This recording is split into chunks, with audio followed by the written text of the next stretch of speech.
श्री राम। गुरुर्ब्रह्मा गुरुर्विष्णु गुरुर्देव महेश्वरा, गुरु साक्षात् परब्रह्म तस्मै श्री गुरुवे नमः। श्री राम। श्रीमद् भगवद गीता अध्याय 16 21वां श्लोक। त्रिविधं नरकस्येदं द्वारं नाशनमात्मनः, कामः क्रोधस्तथा लोभः, तस्मादेतत्त्रयं त्यजेत्। भगवान कहते हैं, आसुरी संपत्ति वाले व्यक्तियों को सचेत करते हुए, काम, क्रोध और लोभ ये 3 प्रकार के नरक के दरवाजे जीवात्मा का पतन करने वाले हैं। इसलिए इन तीनों का त्याग कर देना चाहिए। काम कैसे उत्पन्न होता है?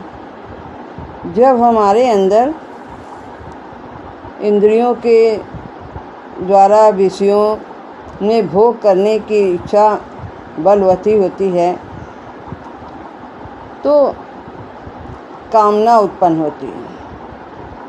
हमें अच्छा रूप देखना है, अच्छे दृश्य देखने हैं, बहुत जिह्वा को अच्छा स्वादिष्ट भोजन देना है और कान को संगीत सुनना है, प्रशंसा सुनना है। इस तरह सभी इंद्रियों को विषयों के द्वारा सुख देने की इच्छा से कामना उत्पन्न होती है तथा संग्रह की इच्छा को लेकर लोभ आता है और इकट्ठा हो जाए और संपत्ति इकट्ठी हो जाए।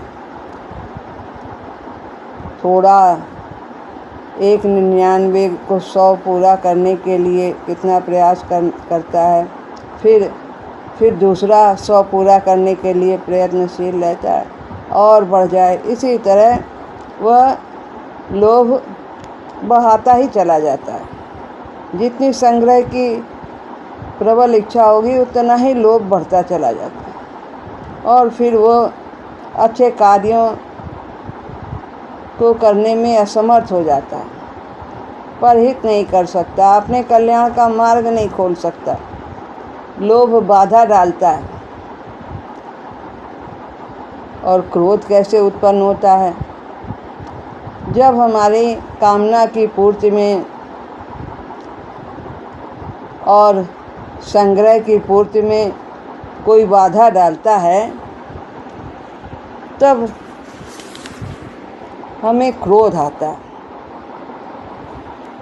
तो भगवान कहते हैं, ये तीनों ही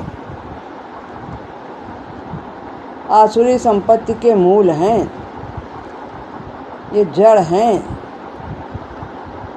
जितना इनके जाल में व्यक्ति फंसता चला जाता है उतना ही वो दुखी होता जाता है और पाप कर्म में प्रवृत्त होता जाता है।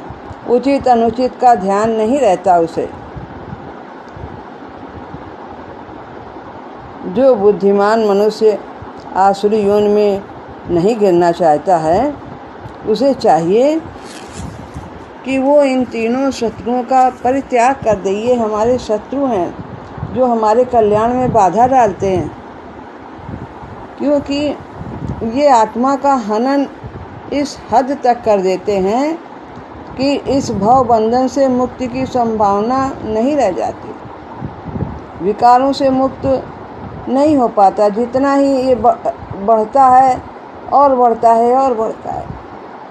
इसलिए जागरूक रहना चाहिए। काम, क्रोध और लोभ ये व्यक्ति के शत्रु हैं। ये कल्याण के मार्ग में जाने के लिए बाधक बन जाते हैं। अब श्लोक 22वां। एतैर्विमुक्तः कौन्तेय तमोद्वारैस्त्रिभिर्नरः आचरत यात्मनः श्रेयः ततो याति परां गतिम। भगवान कहते हैं, हे कुंती नंदन, इन नरक के तीनों दरवाजे से रहित हुआ जो मनुष्य अपने कल्याण का आचरण करता है वो उससे परम गति को प्राप्त हो जाता है। तो ये शत्रु हैं, इनसे बचना चाहिए। भगवान ने पिछले श्लोक में कहा। तो इनसे बचने से लाभ क्या होगा? काम, क्रोध और लोभ से बचने से क्या लाभ होगा? वो बता रहे हैं इस श्लोक में प्रभु कि इससे लाभ यह होगा कि मनुष्य अपने कल्याण का आचरण कर पाएगा, और जब वो कल्याण का आचरण करेगा, पुरुषार्थ करेगा, साधन करेगा, तो वह परम गति को प्राप्त होगा। वह परम गति क्या है? जिसके आगे कोई दूसरी उत्तम गति नहीं है। तो भगवान को पाने से बड़ा लाभ संसार में कोई दूसरा है ही नहीं, इसलिए इसे परम गति कहा गया है। जब कल्याण की चेष्टा करेगा तो फिर वो परमात्मा को प्राप्त अवश्य होगा। तो ये बताया कि काम, क्रोध, लोभ से रहित होने का तात्पर्य है इनके त्याग का उद्देश्य रखना, इनको पहचानना कि ये हमारे शत्रु हैं, ये हमारा अहित करेंगे। ये काम है, ये क्रोध है, यह लोभ है जो हम अच्छे कार्य नहीं कर पा रहे हैं, दूसरों को अपमानित कर रहे हैं, कामना में फंसते जा रहे हैं। तो ये समझना, only understand and recognise it, कि इनको समझना है कि शत्रु हैं और ये हमारा अहित करेंगे। तो इनके त्याग का उद्देश्य रखना अपने मन में कि हमें इन्हें छोड़ना है। प्रभु से विनती करना कि प्रभु हमें इन विकारों से मुक्त करो।